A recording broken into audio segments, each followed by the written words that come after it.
जय जिनेन्द्र सभी को स्वागत है आप सभी का। प्रारंभ करते हैं।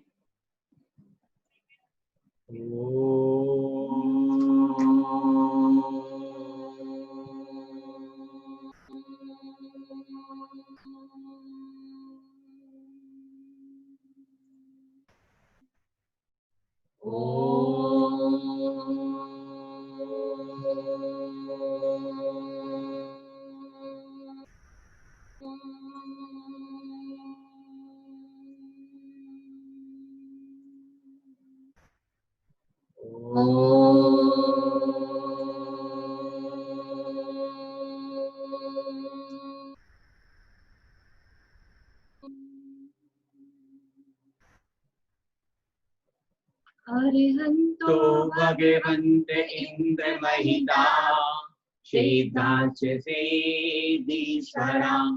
आचार्यो जिनिशासेनो नतिकरा पूजा उपाध्यायिका श्री सिद्धांत सुपाठिका मुनिवरां रत्नत्रय राधिका पंचैते परमेष्टिने प्रतिदिनं कुर्वन्तु ते मंगलं कुर्वन्तु मे मंगलम् श्रीमन्नम्रसुरासुरेन्द्र मुकुटा करभूतरत्ना प्रभा भास्वद पादना केन्द्रवा प्रवचना बोधिदवा स्थायिना ये सर्वे जिनसेव्य सूरनुगास्तते पाटिका साधिवा स्तुत्या योगी जनेश पंच गुरुवा कुर्वन्तु ते मंगलं कुर्वन्तु मे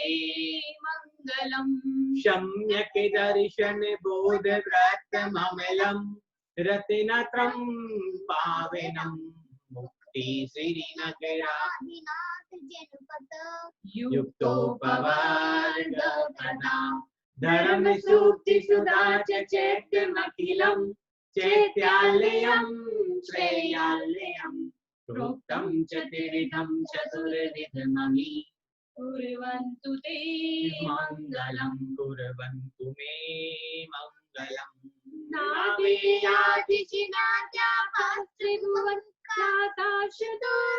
विंशति श्रीमन्तो भरतेश्वरः प्रभृतयो ये चक्रिणो द्वादशां ये विष्णु प्रतिविष्णु लाङ्गरधरां सप्तोतरां विंशति त्रैकाले प्रतिथाश्चैष पुरुषा कुर्वन्तु ते मंगलं कुर्वन्तु मे मंगलम् ये सर्वौषधिरेद्दयै सुतपसो वैदिङ्गता पञ्चये ये शास्त्रांग महानिमेत्र कुशला ये अष्टवेद्या शारदा पंचज्ञान धरास्त्रो बलिनो ये बुद्धिरेधीश्वरा सप्तैते सकलार्चिता मुनिवरा कुर्वन्तु ते मंगलं तुमे मंगलम् कैलासेर्वस्य निवृत्तमयि वीरस्य पावापुरे चम्पायां वसुपूज्य सज्जनपते सम्मेदशैलारतं शेषाणामपि चोजन्तशिखरे नेमीश्वरायतो निर्वावने प्रसेत विभवा कुर्वन्तु ते कुर्वन्तु मे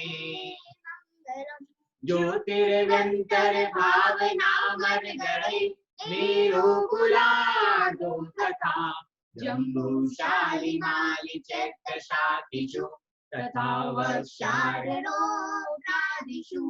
इक्ष्वाकारगिरो च कुण्डलनगे नीतेश्वरे शैले ये मनुजोतरे जिनगिरा कुर्वन्तु ते मंगलं कुर्वन्तु मे मंगलम् योगर्भावस्तिरोत्सवो भगवतां जन्मादिचेतोत्सवो यो जातः परिनिष्क्रमेण विभयो यह केवल ज्ञानमकम् यह केवल पूर्व परमेश महिमा सम्पादितः स्वर्गधि कल्याणि च तानि पंच सततम् कुर्वन्तु ते मङ्गलम् कुर्वन्तु मे मङ्गलम् इत्थं श्रीजिनमङ्गलाष्टकमिदं सौभाग्य सम्पदप्रदम् कल्याणेषु महोत्सवेषु तुर्य तीर्थङ्कराणामुषा ये शृण्वन्ति पठन्ति तेषु सुजने धर्मार्थकामान्विता लक्ष्मीराशये प्रकाररहिता निर्वाणलक्ष्मीरपि निर्वाणलक्ष्मीरपि भक्तामरा प्रणति मौलिमने प्रभाया उद्योदिकं दलिते पापितमो वितानो सम्यक् प्रणम्य जनपायुगं युगान पालम्बरं भवजले पतितां जनानाम् अशुतं शुदेवतां परिहासे धामा तद्भक्तिरेव मुखरि कुरुते बनाना यत्कोकिला केले मधुरं विरोधि रचामि चारुकलिका करे करे तू भूत भीषण जलोधरे भार भूम्ना तुझ्यां दशामुपे गता श्रुत जीविताशा तत्पादे पंकजे रजो मृत देख देहा मर्त्या भवन्ति मखरं रजितुल्य रूपा जय जिनेन्द्र सभी। Thank you. आगे बढ़ते हैं इस आनंद यात्रा में, इस शाश्वत यात्रा में, जो अपने गंतव्य तक पहुंचने में, जो अपनी मंजिल तक पहुंचने में, जिसमें अब कुछ ही सोपान बाकी रह गए हैं। बड़ी खुशी होती है, बड़ा आनंद का अवसर होता है जब अपने टारगेट को अचीव कर लेते हैं, अपनी मंजिल तक पहुंचने वाले होते हैं। रास्ता कितना ही लंबा हो, एक दिन हम चलना चाहें तो पहुंच जाते हैं। बहुत सारे ब्रेक आए, बहुत सारे पड़ाव आए, बहुत सारे दिन क्लास छूट भी गई, लेकिन फिर भी ऐसा लगा नहीं कि हम पीछे रह जाएंगे, और चलते रहे। जरूर नहीं खरगोश की तरह चला जाए, कश्यप की चाल में चले तो भी अपनी मंजिल तक पहुंच गए। और आज 44वां और 45वां दोनों काव्य के बारे में बातें करेंगे, जानेंगे, समझेंगे। लेकिन अभी 36 नंबर काव्य से एक बार उच्चारण प्रारंभ करते हैं। सभी साथ में बोले तो ज्यादा अच्छा है, किताब साथ में होगी सभी के पास, तो किताब खोलकर उन शब्दों पर ध्यान दें, तो जिससे हमारा उच्चारण भी ठीक हो जाए और इस आनंद यात्रा का आनंद भी हमको आता चला जाए। मुनिन्द्रहीम नव पंकज पुंज कांति प्रयुल्ल सन्नग मयूक शिखाभिरामो पादोपदानि तव यत्र जिनेन्द्र दत्ता पद्मानि तत्र विबुधा परिकल्पयन्ति इत्थं यथा तव विभूतिरभूजिनेन्द्र धर्मोपदेशन विधो न तथा परस्या यत्र प्रभादिनिकृत प्रहतान्धकारा तदकुतो गृहगणस्य विकासिनोऽपि तन्मदा विलोल कपोल मूल मत भ्रमरनाद विवर्त गोपम् ऐरावतावनिविमोद्यत मागतन्तम् दृष्ट्वा वयं भवति नो भवदार्शितानाम् विनीव कुम्भगलदोज्ज्वल शोणिताक्ष मुक्ताफल प्रकरभूषित भूमिभाग भद्रक्रमाक्रमगतां हरिनाधिपोऽपि नाक्रामति क्रमयुगाचल संशितन्ते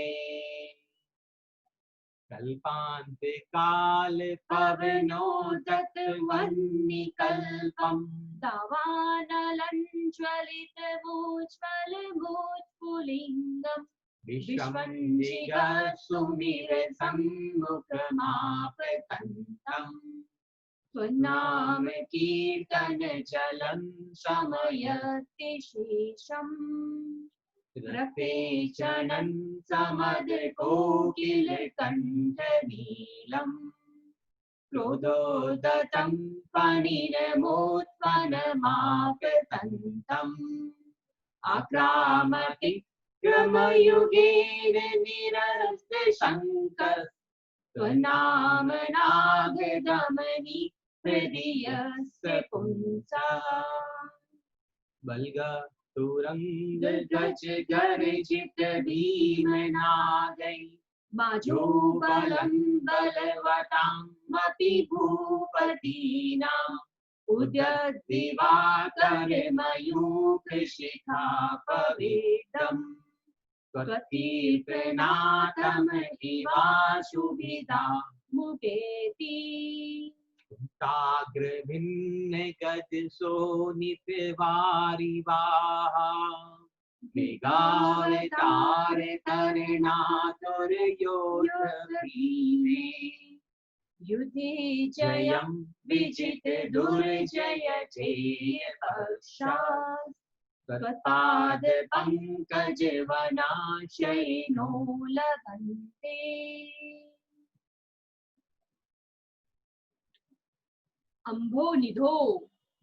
अम्भोनिधो शुभित भीषण नक्र चक्र पाठीन पीठ भयदोल्बन वाडवाग्नो रंग तरंग शिखर स्थित यान पात्रास त्रासं विहाय भवता स्मरणात् व्रजन्ति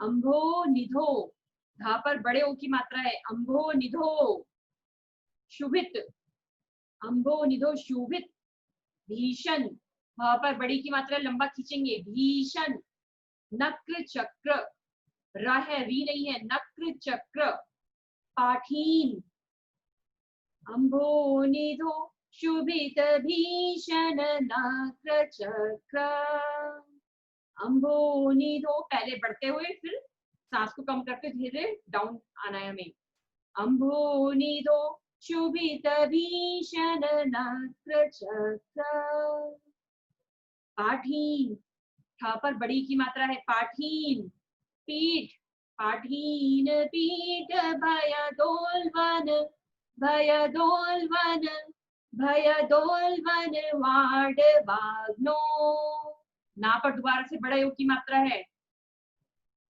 पाठीन पीठ भयदोल्बन वाडवाग्नो अम्भोनिधो शुभित भीषण नक्र चक्र पाठीन पीठ भयदोल्बन वाडवाग्नो रंग तरंग स्वर्घात यहाँ पे रंग तरंग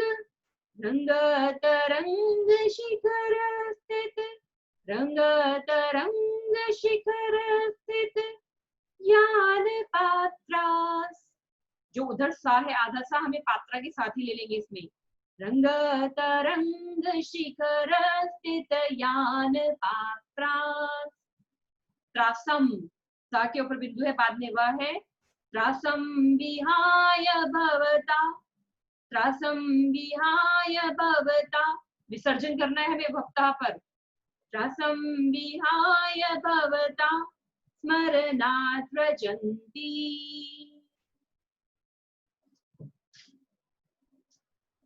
आप सबकी भी एक्सरसाइज हो गई होगी पूरी अम्भोनिधो शुभित भीषण नक्र चक्र पाठीन पीठ भयदोल्बन रङ्गतरङ्गशिखरस्थित यानपात्रास्त्रासं विहाय भवता स्मरणात् व्रजन्ति। आप सबको क्लियर है? दर्शिता जी क्लियर है? कौन पढ़ के सुनाएगा एक बार? अलका जी आप सुनाएंगे?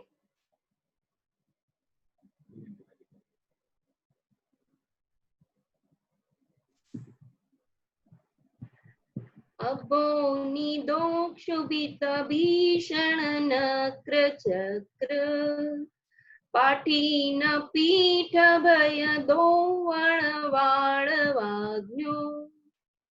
रंगतरंग शिखर स्थित यान पात्रा रासं विहाय भवन्त स्मरणात् व्रजन्ति। वेरी गुड जी, वेरी गुड, बहुत बढ़िया। बहुत अच्छा प्रयास किया आपने। मीना जी आप सुनाएंगे? सुनाऊंगी। हाँ जी सुनाइए। अम्भोनिधोक्षुभितभीषण नक्र चक्र पाठीन पीठ वाडवाग्नौ रंगतरंग शिखर स्थितयान रासं विहाय भवता स्मरणात् व्रजन्ति। वेरी गुड जी, वेरी गुड, बहुत बढ़िया। सांस थोड़ा अटक रहा है। कोई बात नहीं। और कोई सुनाना चाहेगा? दर्शिता जी, उसके बाद अनुपमा जी आपसे सुनेंगे। जय जिनेन्द्र। अम्भोनिधौक्षुभितभीषण नक्र चक्र पाठीन पीठ भयदो वणवाडवाग्नौ रंगतरंग शिखर स्थितयान पात्रा स्त्रासं विहाय भवतः स्मरणाद् व्रजन्ति। Very good, very good. Anupama ji आप भी सुनाएंगे ना, आपने हाथ रेस किया था। अम्भोनिधोक्षुभितभीषण नक्र चक्र पाठीन पीठ भयदोल्वनवाडवाग्नो रंगतरंग शिखर स्थित यान पात्रास्त्रासं विहाय भवतः स्मरणाद् व्रजन्ति। वेरी गुड जी, वेरी गुड, बहुत बढ़िया। आई होप आप सबको क्लियर हो गया है। अब काफी थोड़ा सा आप प्रैक्टिस कीजिएगा कल मॉर्निंग में जब आपके पास समय हो। देखिए बढ़ते हुए बोलना है इसको हमें। अम्भोनिधो, धा पर बड़े ओ की मात्रा है तो वो लंबा खींचेगा। अम्भोनिधो, चोट दिए जैसे किसी ने हमें अपने मूर्धन्य अपने ऊपर, ये जो हमारा सिर के जो पार्ट है जीभ का, वहां से आवाज निकालनी है। अम्भोनिधो, इसी सबको बोलेंगे 2-3 बार। अम्भोनिधो, अम्भोनिधो, अम्भोनिधो। देखिए जीभ ऊपर टालवे पे हमारे टच हो रही है। अम्भोनिधो, अम्भोनिधो। शुभित भीषण, भा पर बड़ी की मात्रा है, मैंने आपको भी लिखवाया भी है, आप जिन्होंने लिखा होगा। तो भा को हमें लंबा खींचना, फिर नक्र चक्र पर सांस को धीरे कोमलता से सारी भार छोड़नी है। अम्भोनिधो शुभित भीषण नक्र चक्र पाठीन, पाठीन पीठ, बड़ी की मात्रा तो हमें लंबा लेना है इसमें। पाठीन पीठ, हमें एक ही लय में नहीं चलना है। वसंत के छंद का फायदा ही तब है कि पहले आपको बढ़ते हुए, फिर जब सेकंड लाइन आए तो उतरते हुए आपको वापस आना है। पाठीन पीठ भयदोल वनवाडवाग्नो रंगतरंग शिखर स्थित यान पात्रास, यान पात्रास त्रासं विहाय भवता, यहाँ पर विसर्जन है भवता पर। त्रासं विहाय भवता, फिर दोबारा सांस भरेंगे। स्मरणात् व्रजन्ति, जहां पर विसर्ग होती है तो हमें अपना पेट का सोलर सेक्टर चक्र का सांस को भी बाहर छोड़ना है। पेट में सांस भरा हुआ, हवा भरी हुई नहीं होनी चाहिए। अम्भो निधो शोभित भीषण नक्र चक्र पाठीन पीठ भय धोलवन वाग्नो रंग तरंग शिखर स्थित यान पात्रा रसं विहाय भवता स्मरणात् व्रजन्ति। एक एक वर्ड का समझते हैं हम इसमें।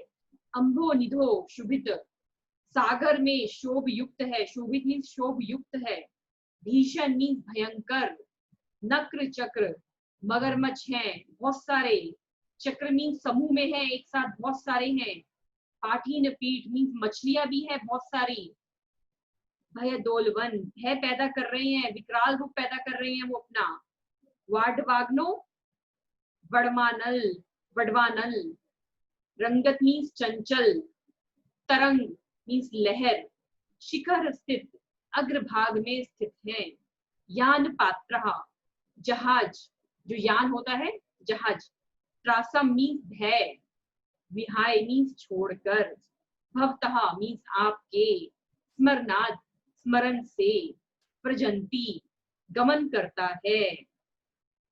क्या भाव है इसमें कि समुद्र में क्रोध को प्राप्त जो भीषण है, मगरमच्छ है जिसके अंदर मछलियों के द्वारा बहुत सारा विकराल स्वरूप धारण कर रहा है, जो समुद्र है महाभयानक हो रहा है, समुद्र में तूफानें आ रही हैं, चंचल लहरों के अग्रभाग पर जो जहाज चल रहा है, आपने देखा होगा ना जब समुद्र में तूफान आता है कैसे होती है लहरें, ऊपर नीचे, और जो जहाज चल रहा होता है वो भी क्या होता है, उसके अंदर भी कंपन होने लग जाता है, वो भी ऊपर उठता है नीचे, फिर ऊपर फिर नीचे, ऐसा लगता है कि जो जहाज है वो पानी में डूब जाएगा। समुद्र में तूफान आता है, लहरें उठ रही हैं, तब जहाज कैसे लगेगा, जहाज ऊपर नीचे होता है, उस जहाज के ऊपर बैठा हुआ मनुष्य, जहाज में उफानें आ रही हैं, उस समुद्र में महाभयानक और भी बहुत महाभयानक जीव जंतु हैं जो एक बार में ही एक आदमी को खा जाएंगे, साबुत ही निकल जाएंगे। ऐसे समुद्र में भी यदि कोई व्यक्ति फंस जाता है और आपके नाम का स्मरण करता है तो वह भी समुद्र से पार हो जाता है। कितना अच्छा श्लोक है, देखिए कि यदि कितनी भी लाइफ में प्रॉब्लम्स आ रही हैं हमारी, आज ये नहीं कि आप समुद्र में यात्रा करने जाएंगे तो वही मगरमच्छ है, वही जहरीले जानवर हैं जो हमें नुकसान पहुंचा सकते हैं, भयंकर तूफान आ रहा है वहां पर, और ऐसे ऐसे जानवर हैं जो एक बार में ही आपको अंदर ले लेंगे, एक बार में ही पता ही नहीं चलेगा, काटने की तो जरूरत ही नहीं पड़ेगी।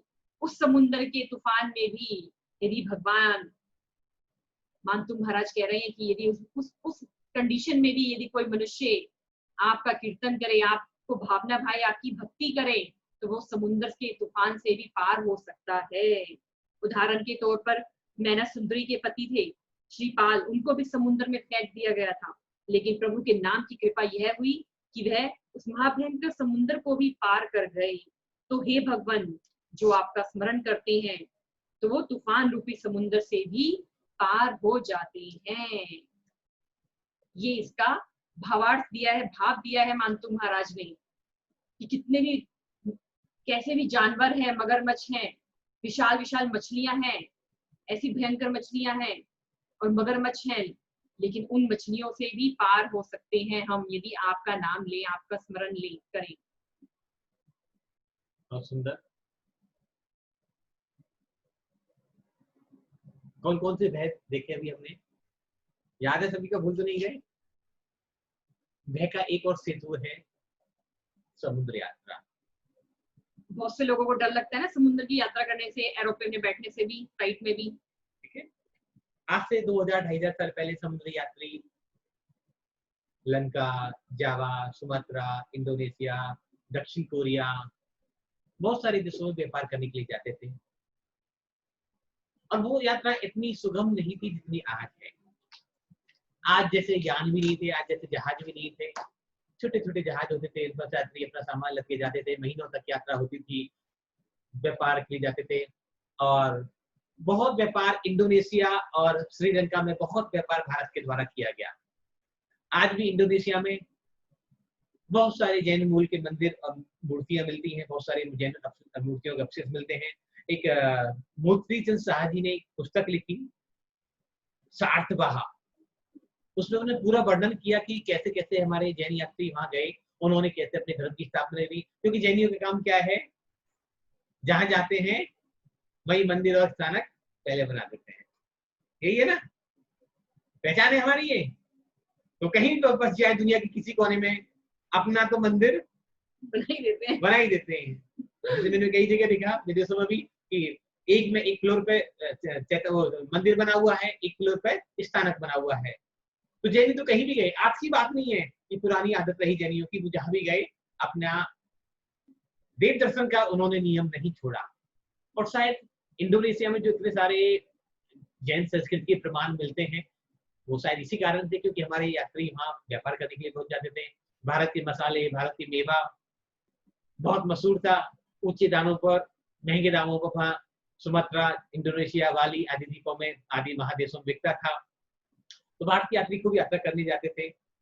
और कभी कभी लोग ऐसे होते थे कि वहां जाते थे और वहीं के हो जाते थे, जैसे हमारे अश्विन पारिक जी कि भारत छोड़ के गए और वापसी नहीं आई, अमेरिका के ग्रीन कार्ड ले लिया और वहीं के हो गए। ये भी यात्री थे, अभी जहाज से नहीं गए, एरोप्लेन से चले गए, लेकिन गए तो व्यापार के उद्देश्य ही थे, जॉब के आदि के उद्देश्य से गए थे। एक व्यापारी है वो भी जॉब करना भी, लेकिन वहां जाकर बस गए। तो ऐसे बहुत सारे, लेकिन वहां बस गए तो अपनी मूलों से, अपनी जड़ों को नहीं छोड़ा, और स्थानक में जाते होंगे, देरासर में जाते होंगे, मंदिर होगा, फिर भी उन जड़ों को बनाए रखा, मजबूत रखा, और निर्माण भी कराया होगा, बनवाई होंगे। तो हमारे यात्रियों ने, हमारे जो पुराने यात्री रहे 2000-2500 साल से जब व्यापार की परंपरा चली, तब से ये काम निरंतर चलता रहा। इंडोनेशिया में रामायण का भी बहुत प्रचलन है। आज पूरा देश वहाँ मोहम्मदन कंट्री बन चुका है, लेकिन मुसलमान होने के बाद भी वो रामायण और राम को बहुत पूजा करते हैं। पढ़ा भी होगा आपने, इंडोनेशिया में टोटली मोहम्मदन कंट्री है, लेकिन राम और रामायण को बहुत महत्व दिया जाता है। ऐसे ही जैन संपदा के बारे में, जैन संस्कृति के बारे में वहाँ बहुत सारी बातें मिलती हैं। हमने बात कर रहे थे समुद्र यात्रा की, ये तो एक छोटी सी बात थी, और अश्विन पारिक जी को याद भी करना था कि वापसी भी आना है आपको, अपना देश अपना ही होता है। और अब तो आपने रेकी भी सीख ली और पता भी चल गया कि धरती के 7 चक्र अगर कहीं है, ज्ञान का और अध्यात्म का चक्र, तो वो भारत में ही है। तो अगर मोक्ष जाना है तो भारत को लौट के आना होगा। बाकी तो व्यापार और बिजनेस तो चलता ही रहेगा। लेकिन हमारे बड़े बुजुर्ग थे, ऐसे गांव शहरों में आके बच जाते थे, लेकिन अंत समय में हमने कई, अब तो ही 10-15 साल पहले से देखा, वो बुजुर्ग क्या कहते थे, नहीं मुझे तो अपने गांव ले चलो, मैं तो जिस मिट्टी में पैदा हुई ना, मैं तो उसी मिट्टी में वहीं मरूंगी, मेरी मिट्टी में भी पूरी होनी चाहिए। तो हम कहते हैं कि जैसे यहाँ की मिट्टी वैसे वहां की मिट्टी, क्या फर्क पड़ गया, समझ नहीं थी। तो कई बार हम उनको मजाक उड़ाते थे कि बुढ़ापे में इन लोगों का दिमाग खराब हो जाता है, ऐसे लोगों को परेशान करते हैं कि मिट्टी यहाँ की अलग होगी और वहाँ की अलग होगी, गांव की मिट्टी भी वही है, शहर की मिट्टी भी वही है, अच्छा शहर की मिट्टी में मिल जाओगे तो अच्छे दोबारा शहर में जन्म होगा। तो ऐसे विकल्प मन में कई बार आते थे, लेकिन वक्त बदला, समय बदला, समझ बढ़ी, तो पता चला कि अपना देश और अपनी मिट्टी क्या होती है।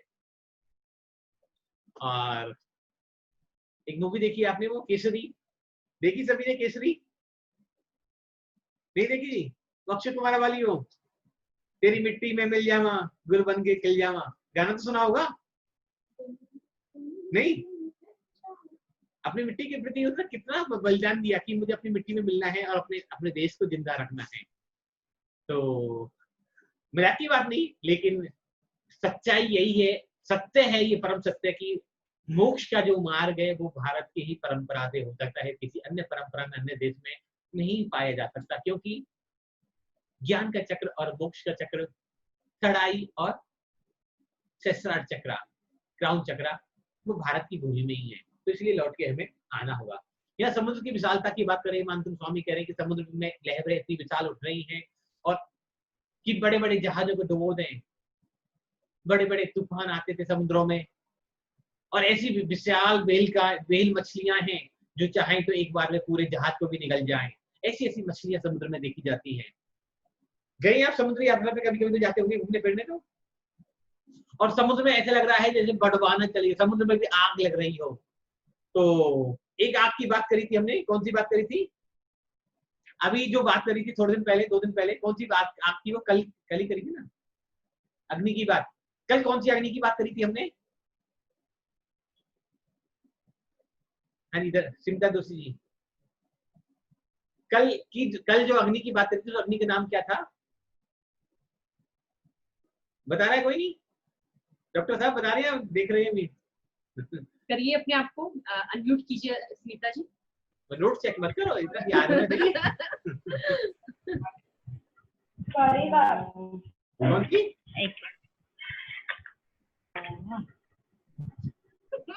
ये तो गलत बात है जी। नहीं अग्नि, अग्नि है जी, मायाचार। नहीं अग्नि का नाम क्या था उसका? जो जंगल में अग्नि लगती है उसका नाम क्या था? बताइए दर्शिका जी। दावानल। ये जब जंगल में अग्नि लगती है तो दावानल बोलते हैं, लेकिन जब पानी में आग लगती है तो उसको क्या बोलते हैं? बड़वानल।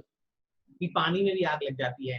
कभी देखी पानी में आग लगती? किसी ने देखी? किसी ने पानी में आग लगती? कौन बताएगा? मूवीज में देखी मैंने तो, मूवी में नहीं। रियल लाइफ में।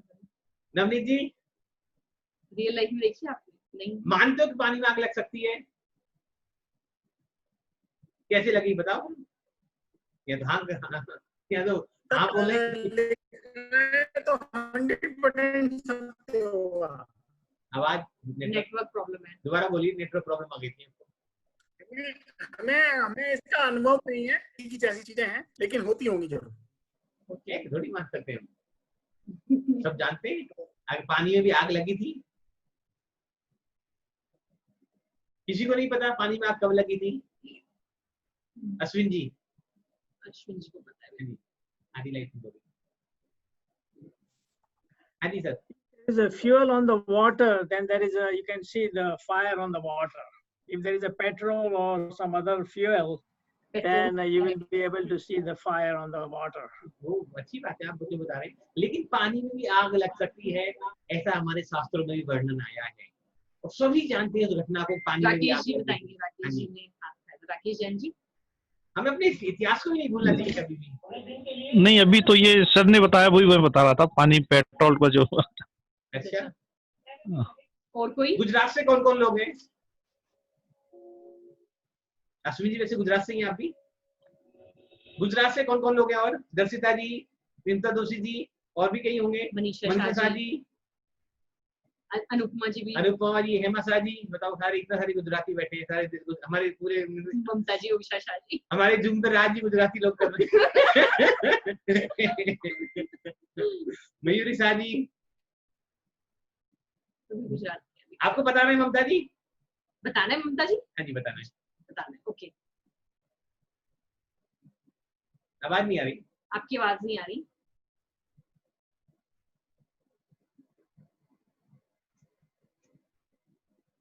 आप अपने हाथ से अनम्यूट हुए, मेरे हाथ से तो ठीक है। टाइप कर दें, टाइप या टाइप करिए, बोल दिया आपको मैंने। आवाज नहीं आ रही है आपकी। आपको आ रही है हमारी आवाज ममता जी? ममता जी की आवाज आ रही किसी को? नहीं, किसी को नहीं है। श्री कृष्ण की द्वारका नगरी पानी के अंदर बनी हुई थी और जब द्वारका नगरी उजड़ी तो उसको आग के कारण ही खत्म हुई थी। पढ़ा है? कभी नहीं पढ़ा? द्वारका में आग लगी थी। आप सबने हल्ला। आप सब कह रहे हैं हाँ लगी थी, फिर क्या फायदा गुजराती होने का आपका? ये शिकायत करनी पड़ेगी मोदी जी से आप सबकी। ये अपने इतिहास पे भूल जाते हैं ये लोग तो। द्वारका में आग लगी थी ना, और पानी के अंदर बसी हुई द्वारका में आग लग गई। तो कर्म के खेल जब उदय में आते हैं तो ऐसे ही हो जाता है। वो जो पानी है पेट्रोल डाल के वो तो लगती आग है ही, वो अलग चीज है, वो अलग चीज है। लेकिन पानी में भी आग लग जाती है, पानी भी बड़वानल बन जाता है, ऐसा भी हमारे शास्त्रों में उल्लेख आया हुआ है। और हिंदू शास्त्रों में, धर्म और जैन शास्त्रों दोनों में उल्लेख है।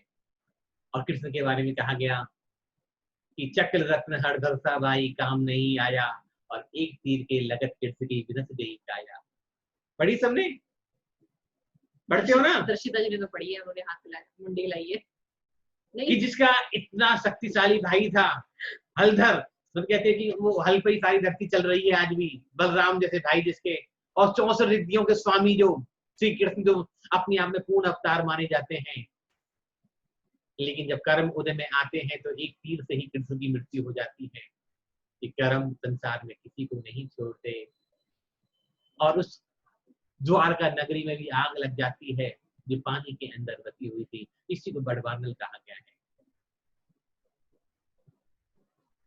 आया ना, अंबो निदो चुबित भीषण नक्र चक्र पाठीन पीठ वे दोलवन बाढ़ बागनु मतलब बड़वानल, पानी में लगी हुई अग्नि। और जब वो अग्नि, एक तो अग्नि डायरेक्ट लगती है, दूसरी अग्नि लगती है अभी जैसे सुनामी आई, और अभी ये कौन कौन से तूफान आए, अलबन, और कौन कौन से तूफान आए थे अभी, ये आए थे ना अभी इस महीने, देखे थे 2-3 तूफान आए थे अहमदाबाद में, चेन्नई में। तो क्या है, शहर के शहरों को, गांव के गांव को तबाह कर देते हैं। तो अग्नि का काम भी तबाह करना है और उस पानी का काम भी तबाह करना है। ऐसी स्थिति में हम जब डूबने लगे, जब सारे रास्ते बंद हो जाएं, तो प्रभु के नाम का कीर्तन, प्रभु के नाम का स्मरण संसार सागर से पार करने वाला होता है। एक घटना सुनते हैं, कहानी बहुत बहुत अच्छी कहानी इसके बारे में, एक कहानी नहीं घटना है, सच्ची घटना है। और एक जीवन की आज सच्ची घटना आपको हम भी सुनाएंगे। शायद ये सफर इतना आसान नहीं होता अगर वो ये काव्य नहीं होता तो।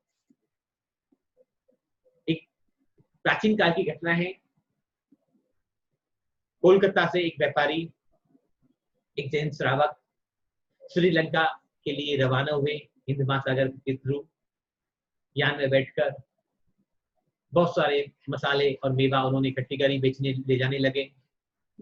हिंद महासागर के मध्य में जब जलयान पहुंच गया उनका, तो तूफान आने लगे, लहरें बढ़ने लगी। जो जहाज को चलाने वाला माझी था, उसने कहा उस श्रावक से कि महाशय, हम महासागर के मध्य में आ गए हैं और यह वो स्थान है जहाँ एक देवी रहती है, इस देवी को हमें बलि देनी होगी, तभी हमारा जहाज आगे जा पाएगा। बलि प्रथा तो समझते ना, किसी जीव को परमात्मा के आगे, किसी देवी देवता के आगे सौंपना, बलि देनी होगी तभी हम आगे जा पाएंगे। सृष्टि श्रावक जैन थे, उन्होंने पूछा कि मैं बलि क्यों दूं? बोले बलि हम नहीं देंगे तो हमारा जहाज डूब जाएगा, हम सब प्राण संकट में पड़ जाएंगे और हम आगे नहीं बढ़ पाएंगे। जहाज का माझी चालक बोला कि बलि तो आपको अवश्य देनी होगी, लेकिन श्रेष्ठ श्रावक बोले कि नहीं, चाहे मेरे प्राण संकट में पड़ जाएं, लेकिन मैं बलि नहीं दूंगा। बात बड़ी समझाया गया, बुझाया गया, तरह तरह के उदाहरण दिए गए। उदाहरण देने में समझाया गया। एक छोटा सा उदाहरण इसमें कि कुल की रक्षा के लिए वरदान के अनेक प्रसंग मिलते हैं। एक सकडाल नंद नामक साम्राज्य था, वहां के महामंत्री थे, उनके पूरे परिवार को एक बार राजा ने मृत्यु दंड दिया। कभी कभी राजा ऐसे काम करते थे, पूरे परिवार को मृत्यु दंड की सजा सुनाते थे। सकडाल के जो मंत्री थे वो घर गए, उन्होंने कहा, अपने पुत्र से कहा कि तुम, जब मैं राजा के सामने कल सर झुकाऊं तो तुमको मेरा गला काट देना है। अपने पुत्र से कहते हैं, तभी तुम्हारे प्राणों की रक्षा हो सकती है, क्योंकि अपराध मैंने किया है। अगर राजा नहीं माना तो हम सबको दंड भुगतना पड़ेगा। तो तुम ये बात कहकर कि मेरे पिताजी अपराधी है, इसलिए मैं खुद ही इनको दंड देता हूँ, तो मेरा पूरा परिवार और पूरा परिवार की रक्षा के लिए एक पिता अपने पुत्र से कह रहा है कि तुम जाकर कल बड़े राज दरबार में, जैसे ही मैं शीश झुकाऊं राजा के आगे, तुम मेरी तलवार से मेरी गर्दन काट देना। सकडाल ने कहा, ये कुल की रक्षा का सवाल है। कुल की रक्षा के लिए, परिवार की रक्षा के लिए अगर एक व्यक्ति की बलि देनी पड़े, एक व्यक्ति का त्याग करना पड़े, तो कोई बड़ी बात नहीं है। और कुल की रक्षा के लिए मेरा बलिदान हो जाए तो मुझे उसमें कोई डर नहीं है। सकडाल राज्यसभा में गया। पहले जो प्लानिंग थी उस योजना के अनुसार उसने राजा के आगे सर झुकाया। उसके पुत्र ने उसी क्षण सर उसका धड़ से अलग कर दिया। ऐसे ऐसे उदाहरण देकर उस श्रावक श्रेष्ठी को समझाया गया कि जहां कुल की रक्षा का प्रश्न है वहां एक को छोड़ा जा सकता है, जहां देश गांव की रक्षा का प्रश्न है वहां कुल को छोड़ा जा सकता है, जहां जनपद की रक्षा का प्रश्न है वहां गांव को भी छोड़ा जा सकता है, और जहां देश की रक्षा का प्रश्न हो वहां जनपद को भी छोड़ा जा सकता है। मानते हैं इस बात को सभी कि आज नवनीत जी आप द्वारका रहते हैं, सबसे पहले आप क्या करोगे? अपने घर को बचाओगे, राइट? फिर अपनी कॉलोनी को, अपनी सोसाइटी को बचाने की कोशिश करोगे, राइट? फिर अपने सेक्टर को बचाने की कोशिश करोगे। फिर अगर बात बढ़ती है तो सोचोगे नहीं मेरी दिल्ली तो कम कम सेफ रहे, फिर आप अपने शहर को बचाने की कोशिश करोगे, फिर अपने राज्य को बचाओगे। और जब बात विश्व युद्ध जैसी स्थिति आ जाए तो आपका सबसे पहला कर्तव्य क्या होगा कि आप अपने देश को बचाने की बात करोगे। ऐसे ही करेंगे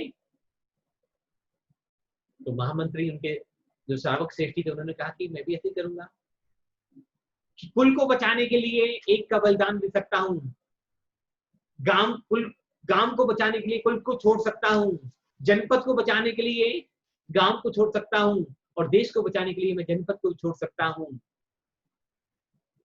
तो क्या उनको बलि दे देनी चाहिए या नहीं देनी चाहिए? कौन बताएगा? आप सबका व्यू क्या है? अब उनको बलि देनी चाहिए या नहीं देनी चाहिए? नवनीत जी कह रहे हैं नहीं देनी क्यों नहीं देनी चाहिए? तो इतना बड़ा उदाहरण दिया हमने कि एक के बचाने के लिए, कुल की रक्षा के लिए एक का बलिदान दे सकते हैं, गांव को बचाने के लिए कुल का बलिदान दे सकते हैं, जनपद को बचाने के लिए पूरे गांव का बलिदान दे सकते हैं, और देश को बचाने के लिए एक राज्य का बलिदान भी दिया जा सकता है। ऐसा न्याय नीति कहती है। तो क्या उनको बलि देनी चाहिए थी या नहीं देनी चाहिए थी? अगर ऐसा यक्ष प्रश्न हमारे सामने उपस्थित हो जाए तो हमें क्या करना है? राकेश जी, उषा जी, मीना जी, मीना ढाकरा जी, कल आप बोले नहीं थे, आप बताइए। बहुत सारी देना है तो अगर लगे लास्ट ऑप्शन ही है तो फिर अपनी ही दो, क्योंकि उस पे ही अपना हक है, और दूसरे की बलि देने का अपने को कोई हक नहीं है। बहुत अच्छी बात है आपकी भी, बिल्कुल सही। सब वही सही बात, तेरी बलि तो अपनी देनी चाहिए। क्या सभी सहमत है इस बात से? राकेश जी सहमत है। राकेश जी सहमत है, सब सहमत है। तुम श्रावक श्रेष्ठी ने कहा देश की रक्षा के लिए, जनपद की रक्षा के लिए, देश की रक्षा के लिए जनपद को छोड़ा जा सकता है, लेकिन इस आत्मा की रक्षा के लिए सब कुछ छोड़ा जा सकता है। सब कुछ नौछावर है, सब कुछ खत्म हो जाए, अगर इस आत्मा की रक्षा नहीं हो पाई, इस जीव की रक्षा नहीं हो पाई कि मैं इस बलि देकर कहां जाऊंगा, तो मैं देश को भी छोड़ सकता हूं। तो बलि नहीं दी जा सकती कभी भी। यह सवाल आत्मा की रक्षा का है, ना कि देश और गांव की रक्षा का है। रही बात मीना जी की, बात अच्छी है कि अगर बलि देनी है कि लास्ट ऑप्शन ही है तो अपनी देनी चाहिए, किसी और की बलि हम ना दें। लेकिन सवाल आत्मा की रक्षा का है तो इसलिए बलि को देने का कारण नहीं बनता। अगर वो अपनी बलि देते तो फिर जहाज आगे ले जाने का कोई बेनिफिट होता ही नहीं।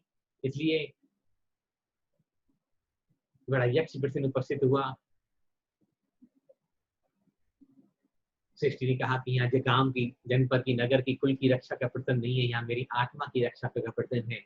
मेरा धर्म इस बात की अनुमति कभी नहीं देता मैं किसी जीव के प्राण हरूं। मैं अपने स्वार्थ सुख के लिए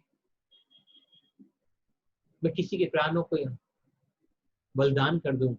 जहां डूबता है डूब जाने दो, आज मृत्यु आती है तो आ जाने दो, लेकिन हम किसी की बलि नहीं चढ़ाएंगे। बलि नहीं चढ़ाएंगे। क्या हम सब ऐसे दृढ़ हैं? बहुत अच्छी बात है। श्रेष्ठी बार ध्यान में बैठ गए, परमात्मा की स्तुति करने लगे। अम्बो निधो चोवित भीषण नाग चक्रम पाटीन पीठ भय डोलवन बाड बाग्नु रंग तरंग शिखर स्थित यान पात्रा त्रशं विहाय भवता स्मरणात् व्रजन्ति। निरंतर तल्लीनता के साथ ही जाप चालू हो गया, डूब गए इस भक्ति में, डूब गए इस आनंद में कि अब जो होगा देखा जाएगा।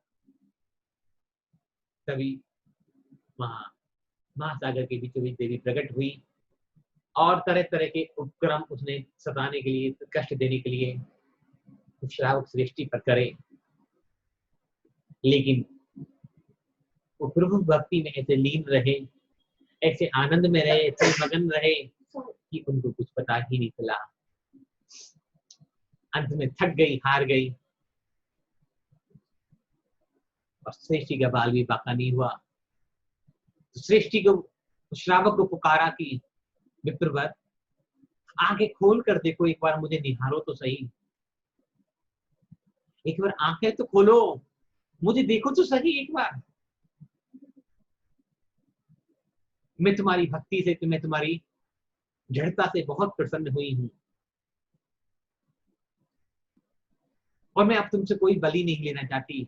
मैं तुम्हारी भक्ति के आगे, तुम्हारे तप के आगे, तुम्हारे साहस के आगे, तुम्हारी दृढ़ता के आगे मैं हार मान गई और मैंने तुम्हें बहुत यत्न देकर सताने की कोशिश करी, लेकिन तुम अपनी भक्ति में इतने लीन रहे कि मैं निष्फल हो गई।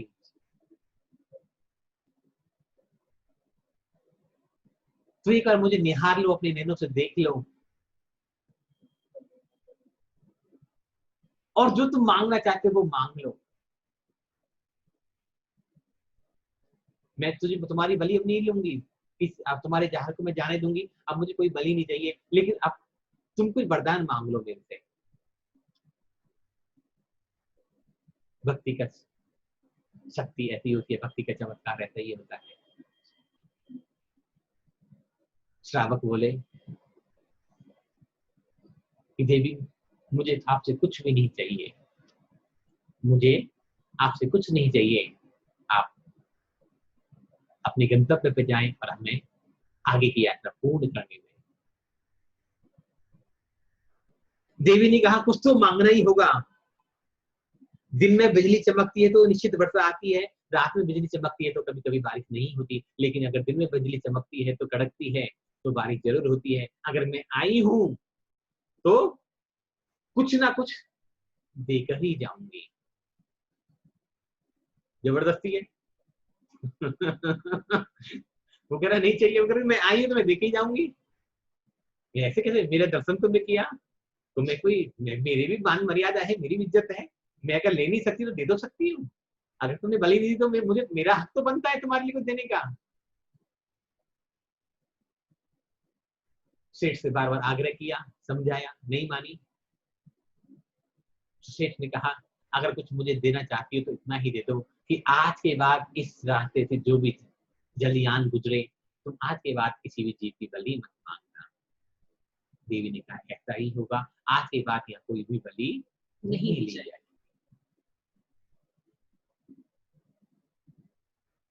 क्या लगता है ये कहानी कपोल कल्पित होगी?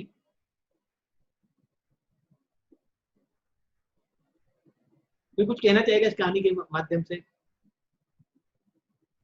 सेठ अश्विन जी कुछ। हाँ जी।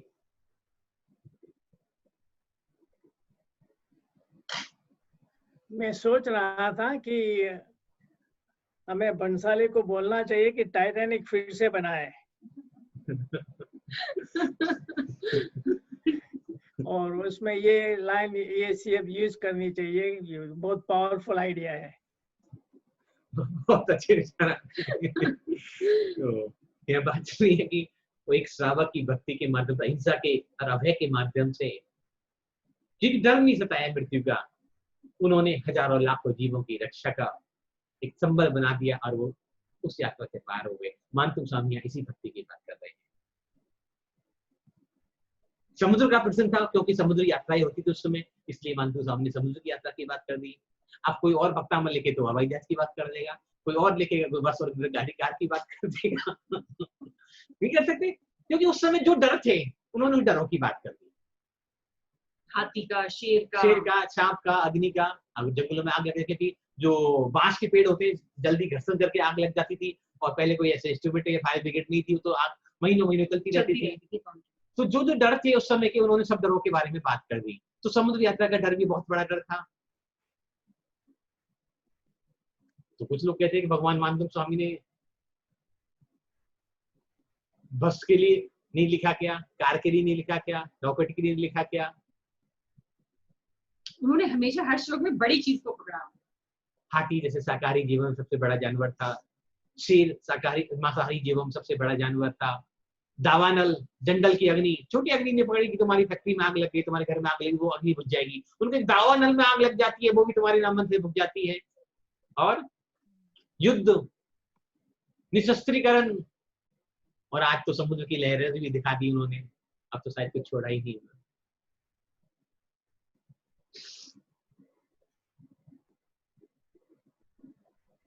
सवाल फिर से रिपीट कर रहा हूं कि आप किसी को जरा सी शंका है इसमें, इस कहानी में कि ऐसा नहीं हो सकता? क्या हम भगवान की भक्ति कर निश्चित पार हो सकते हैं? दर्शिता जी तो कह रही है हो सकते हैं।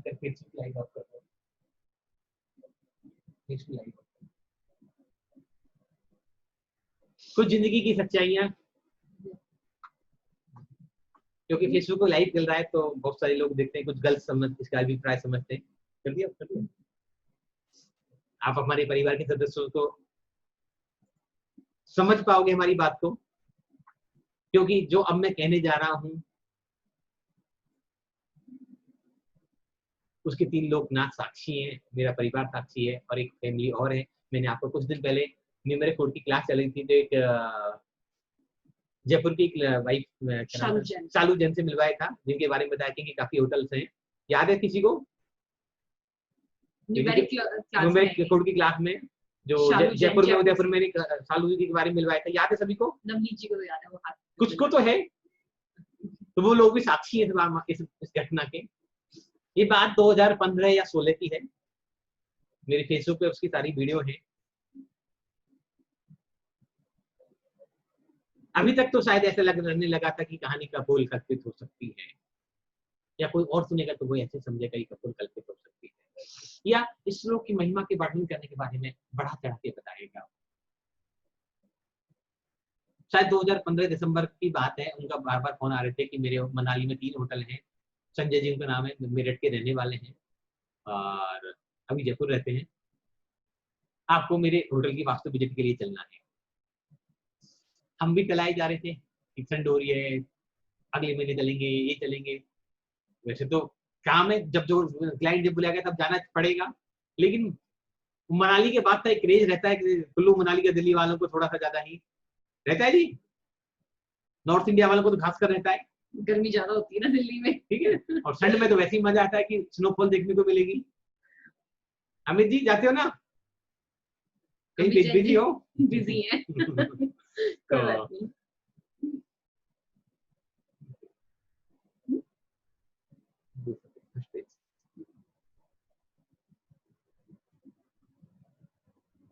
शायद आप भी बिलीव नहीं कर पाओ मुझे कहने में, मतलब पता नहीं मैं कैसे शुरू करूं, कैसे इसका क्या करना है।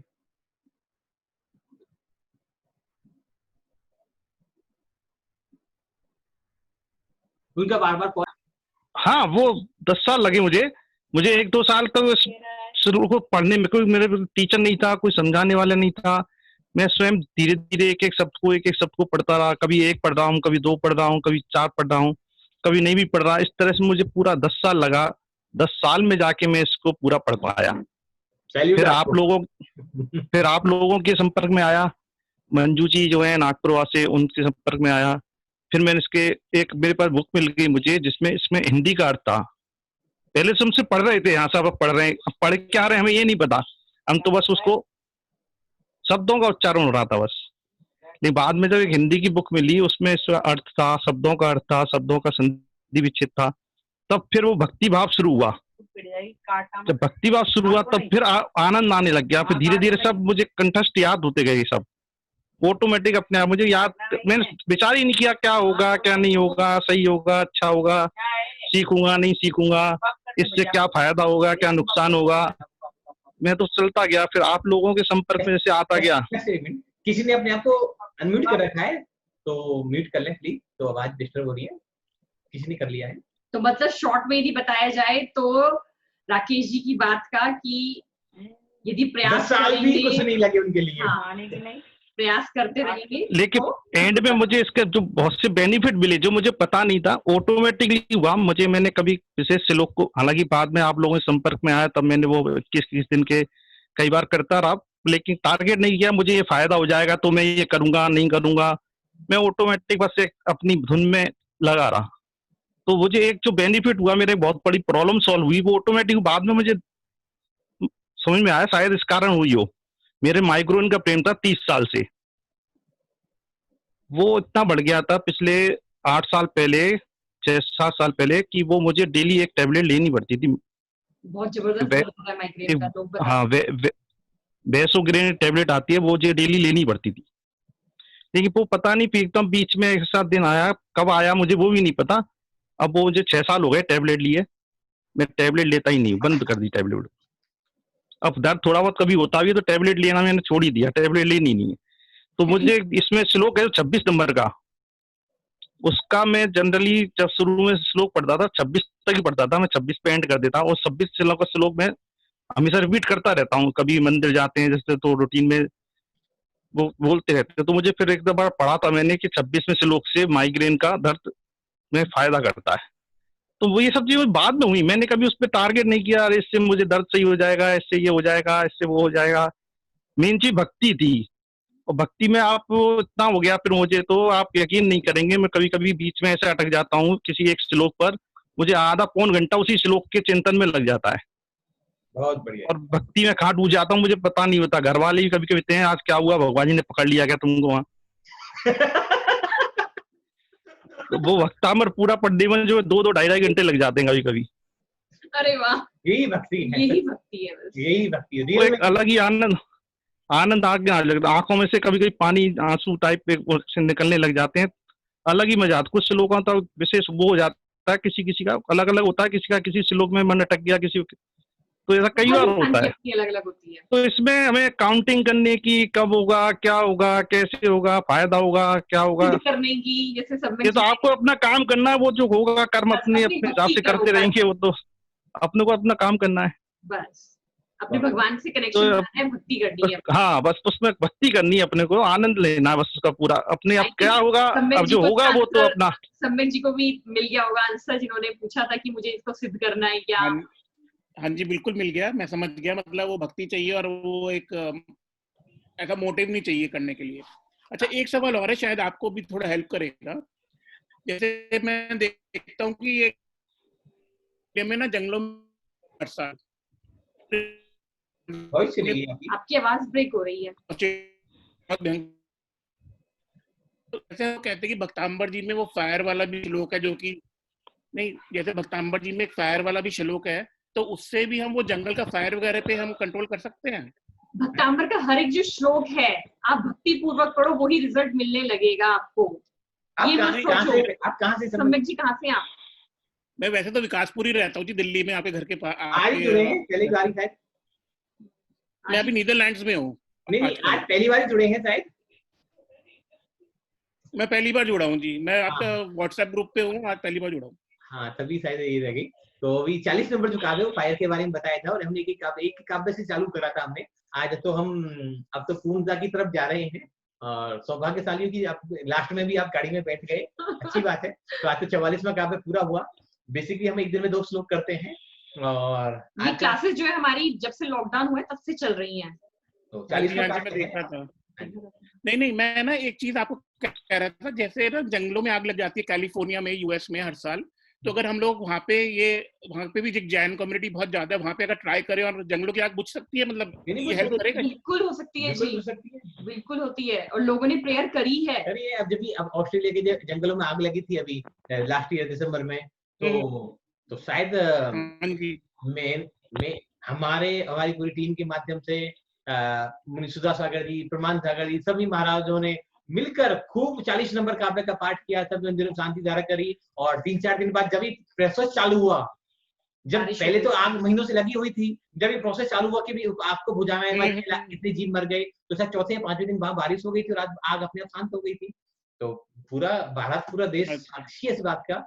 अब लोग कहेंगे भी तो भगवान ने अपने आप बारिश कर दी, लेकिन प्रोसेस तो 4-5 दिन में जब चालू करा सभी ने, तो आग बुझाई जा सकती है। और इसका प्रैक्टिकल भी हमने कई बार करके देखा कि जंगल की आग में तो नहीं, पर कई बार छोटी मोटी आग लग जाती है, एक दुकान में, फैक्ट्री में आग लग गई और हम श्लोक पढ़ना प्रारंभ करते हैं। तो हमारे दिल्ली में एक यहाँ लिबासपुर में गत्ते कागज पेपर का गोदाम है और हम गए भी नहीं थे। उनका कॉल आया कि मेरे गोदाम में आग लग गई और इतनी भयंकर आग है कि मैं पहुंच भी नहीं पा रहा हूँ, तो कुछ करो। कोई बात नहीं, आप भी करो, और हम भी यहाँ बैठकर पाठ करते हैं। और हम मुश्किल से आधा घंटा बढ़ा तो एक साथ 17 गाड़ियां आ गई, जो एक गाड़ी उसको फायर ब्रिगेड गाड़ी नहीं मिल पा रही, और जो 20 मिनट में आग पे कंट्रोल पा लिया। ठीक है, उनका नुकसान तो जो हुआ, लेकिन ये कि किसी जो पहले पेपर मनुष्य के की गोदाम में आग लगना कोई आम बात नहीं है कि आग को अगर एक गोदाम पूरा पकड़ लेता, तो पूरे उस एरिया में पेपर के गोदाम थे, तो सबको ये कि अगर एक का जल गया तो इसको एक भी नहीं बचेगा, सब दोनों खत्म हो जाएंगे। और लेबर भी काम कर रही थी, वो भी सब कैसे बच पाएंगे। पर फिर भी 20 मिनट में, 25 मिनट में, मैक्सिमम आधे घंटे में आपको कंट्रोल कर लिया गया। तो लोग काम करते हैं, 100% करते हैं, इसमें कोई बात नहीं है। और जो मैंने आज ये घटना बताई, वैसे तो रोज किताबों की कहानी बताते हैं, किताबों में क्या लिखा, लेकिन आज तो जीवन का वो सत्य बताया कि जो शायद कभी किसी के सामने कहा भी नहीं जा सकता। क्योंकि यहाँ जो लोग जुड़े हुए हैं, ये पूरे एक तरह से आप भी आज हमारे परिवार के सही हो। सभी लोग पिछले 3 महीनों 4 महीनों से लगातार जुड़े हुए हैं और सब जानते हैं कि हम दूसरी कहानी तो वो सुनाते हैं, पर्सनल कहानियां सुनाने में हमारा कोई भी ऐसा कोई बिलीफ सिस्टम नहीं रहता कि अपनी लाइफ की पर्सनल बातें करें, एक दूसरे की सुने। कोई बताना चाहता है छोड़ो, आगे बढ़ते हैं, सीखने की बात करते हैं। तो काव्य, ये एक अक्षर इसका इतना अमृत है कि हम जिसके बारे में कल्पना भी नहीं कर सकते, सोच भी नहीं सकते।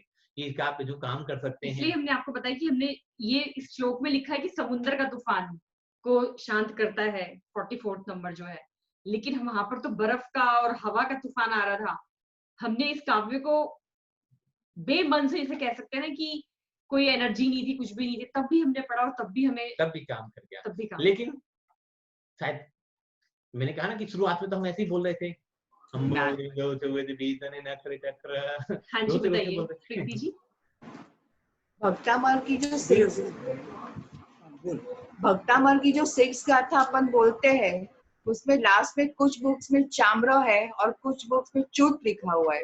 सही प्रोनाउंसिएशन क्या है? दोनों ठीक है। श्वेतांबर परंपरा में च्युत लिखा हुआ है और दिगंबर परंपरा में चाम्र लिखा हुआ है, तो दोनों ठीक है, कोई दिक्कत नहीं है उसमें। ऐसे बहुत सारे कई 3-4 शब्द और भी हैं पूरे भक्तामर में, चाहे दिगंबर श्वेतांबर परंपरा के हिसाब से, लेकिन अर्थ उनका एक ही माना जाता है, कोई फर्क नहीं है। जैसे 48वें काव्य है, कहीं रुचिर पढ़ते हैं कुछ लोग, कोई विविध पढ़ते हैं, तो दोनों एक ही शब्द है। रुचिर माने जो मन को भाने वाले, विविध माने सुंदर सुंदर बहुत सारे तरह के। तो इन शब्दों से कोई फर्क नहीं है, जिसको जो अच्छा लगे वो पढ़ सकते हैं। दोनों ही, जिन्होंने श्वेतांबर की जिनके पास बुक है वो भी ठीक है, जो दिगंबर वाली बुक है वो भी ठीक है। और ओम रिम श्रीम का प्रोनाउंसिएशन कैसे होता है? बिल्कुल ठीक बोल रहे हैं, जैसा आप बोल रहे हैं बिल्कुल ठीक है। ये ऐसे ही बोलना चाहिए, आराम से बोलना है, बस आराम से बोलना है। अगर फायदा लेना है ज्यादा तो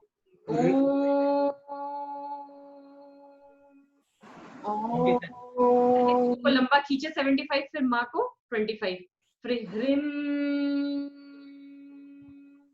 अपने कंठ में आपको उस वाइब्रेशन को महसूस करना है, तब उसको पढ़ने का फायदा। लेकिन यदि हम ऐसे ही पढ़ रहे हैं ओम ह्रीं वरम नमः कुटबुद्धिनम झुरम झुरम नमः स्वाहा, फिर कुछ नहीं हो रहा। यदि जब हम उसको लय के साथ पढ़ना है, जब हम श्लोकों को कोई पढ़ रहे हैं ना, यहाँ पर आप देख रहे होंगे कितने दिनों से, तो गले में कंठ में कुछ कंपन हो जाता है, प्यास लग जाती है, तो वो चीजें होनी चाहिए। ये नहीं कि हम बस पढ़े जा रहे हैं। ऐसा नहीं, राग में फेस की मांसपेशियों की एक्सरसाइज होनी चाहिए। आपके हर एक जो चक्रास है हमारे, जो गले के भी, सिर्फ एक थ्रॉट चक्रा नहीं है, यहाँ आसपास पता नहीं कितने अनगिनत चक्रास हैं, सब में कंपन होना चाहिए। जब उस लय को आप पढ़ेंगे, वसंतलिका छंद को जैसे जो पढ़ने का तरीका बताया गया, जब हम उस तरह से पढ़ते हैं तो जरूर कुछ ना कुछ हमारे अंदर वाइब्रेशन होनी चाहिए। ठीक है जी, और कोई सवाल? और कल शायद हम ऑफ रखेंगे, कल गुरुवार का बुलावा आया है, तो उनके दर्शन के लिए जाना है।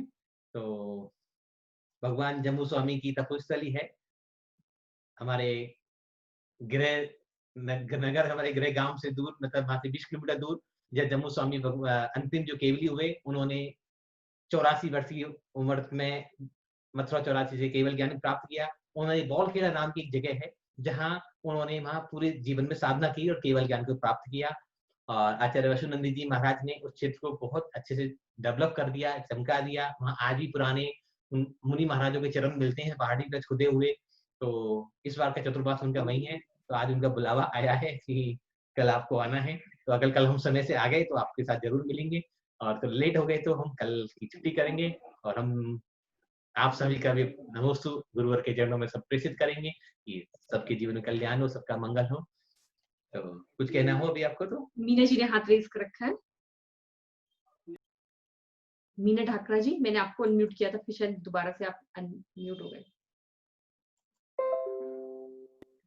हाँ जी, मेरा ये था कि आपने बहुत मतलब श्रद्धा जगाने वाला बहुत बढ़िया से समझाया, लेकिन एक बार के रोंगटे खड़े हो गए तो मेरे को थोड़ा सा ऐसा लग रहा है। तो मेरे को लग रहा है आज रेकी वेकी करके अपने आप को सुरक्षा कवच में डालना पड़ेगा।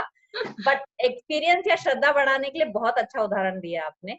नहीं, ये रियल स्टोरी है हमारी, उदाहरण नहीं, वही मेरे को मालूम है, बहुत अच्छा मतलब बताया। और इस टाइप के एक्सपीरियंसेस एक्चुअली मैंने अपनी लाइफ में मेरे रिलेटिव्स के, मेरे खास मौसी के, मम्मी के देखे हुए हैं कि कभी ऐसे उनको, जैसे मेरी मौसी का बता रहे, उनको मंत्र नहीं आते। आज भी आप बोलेंगे तो सिर्फ बोलेंगे मेरे को नमोकार आता है।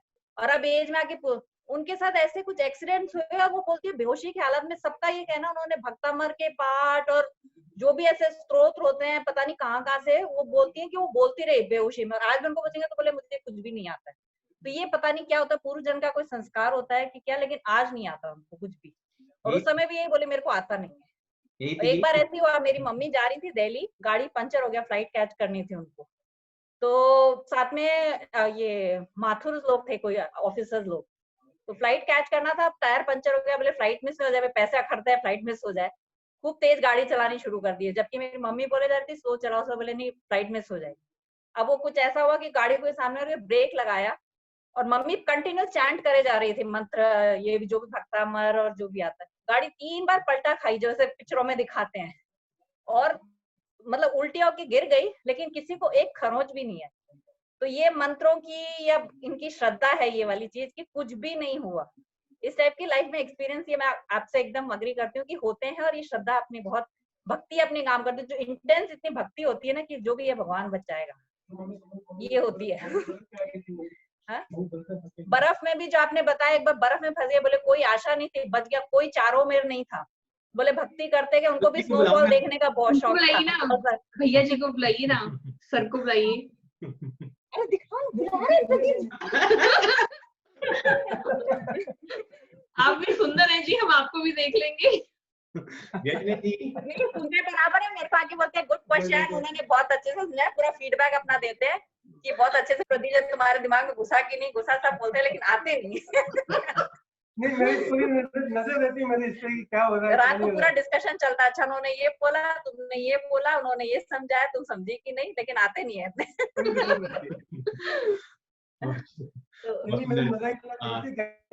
में और बारिश और स्नोफॉल के जमीन के अंदर पूरी बर्फ के अंदर घिस गए थे।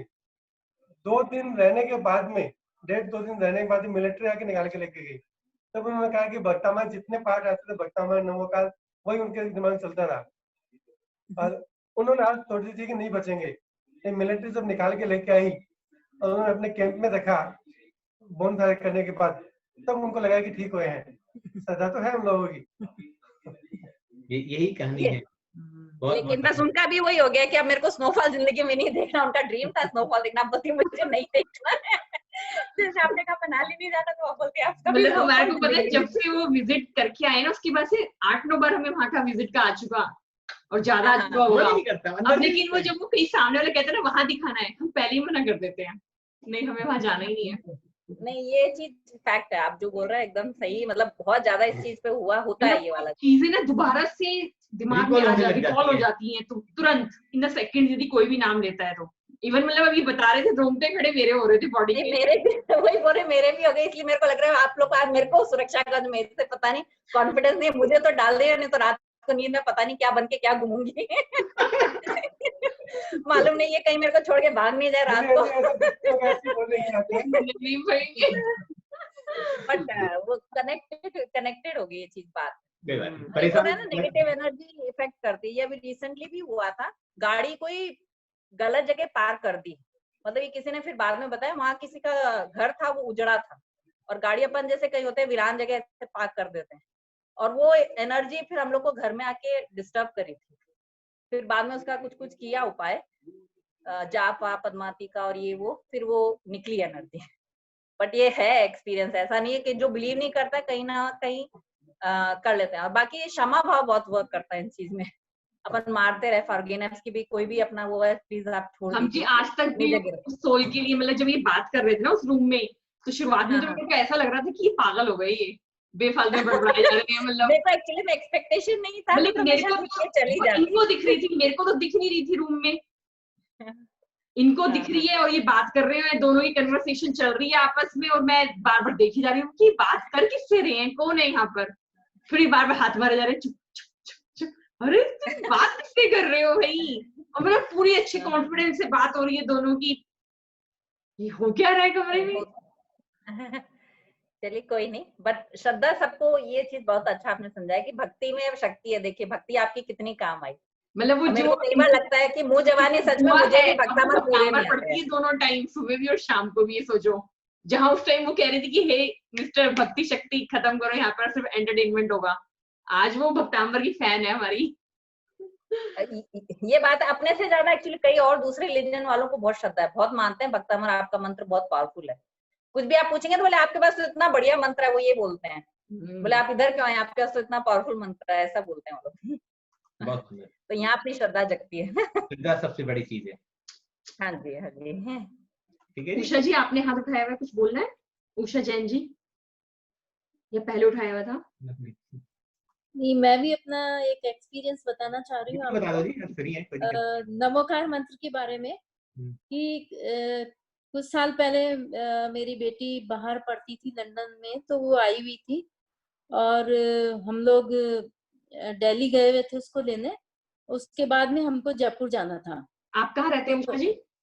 मैं आगरा रहती हूँ। आगरा, हाँ, तो जयपुर जाना था हमको। तो क्या हुआ कि इधर हमारे आगरा में रेड पड़ गई थी घर में। तो मेरे हस्बैंड तो आगरा आ गए और हमको बोले कि तुम लोग जयपुर निकलो। तो मैंने कहा कि ठीक है। तो अब चिंता तो मन में हो गई थी कि पता नहीं क्या होगा क्या होगा। तो पूरे समय मैं नमोकार मंत्र की चैंटिंग करती रही, नमोकार मंत्र बोलती रही। जब जयपुर 25 किलोमीटर रह गया था, तो उससे थोड़ी देर पहले मेरा बेटा बोला कि ड्राइवर जी आप हटो, मैं चलाऊंगा गाड़ी। तो मैंने मना भी किया उसको, पर वो बोला कि नहीं मैं चलाऊंगा। तो ड्राइवर जी ने कहा कि बैठ जाने दो इसको। तो वो बैठ गया और वन वे था। फिर पता नहीं कैसे सामने से एक ट्रक आया और एक मतलब पीछे बसेस वगैरह थी। तो मैंने तो आंख बंद कर ली कि अब हम आज बचेंगे नहीं, और मैं आंख बंद करके बैठ गई। और इतनी जोर से गाड़ी की वो हुई हमारे टक्कर।